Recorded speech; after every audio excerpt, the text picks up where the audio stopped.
శ్రీ వెంకటేశ్వర దేవస్థానం అయితే temple closed అని board పెట్టడం జరిగింది కదా. అంటే నిత్యము పూజలు అనుకునే వెంకటేశ్వర స్వామి గుడి ఎందుకు మూసివేయడం జరిగిందంటే, రాత్రి 12 తర్వాత దుండగులు వెంకటేశ్వర స్వామి టెంపుల్లోకి ప్రవేశించి గర్భగుడిని పగలగొట్టి దాదాపు స్వామివారి నగలను అయితే ఎత్తుకెళ్లడం జరిగింది. వాటి విలువ 50 లక్షల వరకు ఉంటుంది అని చెప్పేసి చెప్పడం జరుగుతుంది. 50 లక్షల విలువ ఉన్న వాటిని మొత్తము టెంపుల్ పగలగొట్టేసి, లోపల గర్భగుడి పగలగొట్టేసి మొత్తం తీసుకొని వెళ్ళిపోవడం జరిగింది.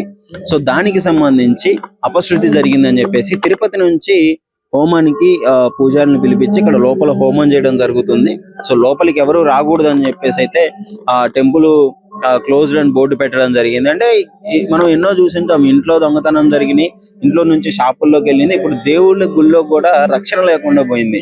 చుట్టూ అన్ని సీసీ కెమెరాలు ఉన్నా గానీ దుండగులు ప్రవేశించి లోపల గర్భగుడిని పగలగొట్టి అందులో ఉన్న నగలను అయితే ఎత్తుకొని పోవడం జరిగింది. సో దానికి సంబంధించి పోలీసు వాళ్ళు వచ్చి మొత్తం దాన్ని పరిశీలించి ఎలా ఏ విధంగా దొంగతనం జరిగింది ఏంటి అని చెప్పేసి మొత్తం వాటిని పరిశీలించి రిజిస్టర్ చేసుకొని దాన్ని అయితే ఆ దొంగల్ని తొందరగా పట్టుకునే ప్రయత్నం అయితే చేస్తున్నారు.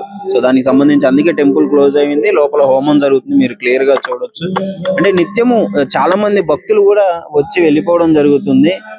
దాదాపు ఇప్పటికే ఒక 20 మంది వరకు వచ్చి టెంపుల్ క్లోజ్ అయ్యి వెనక్కి తిరిగి వెళ్ళిపోతున్నారు.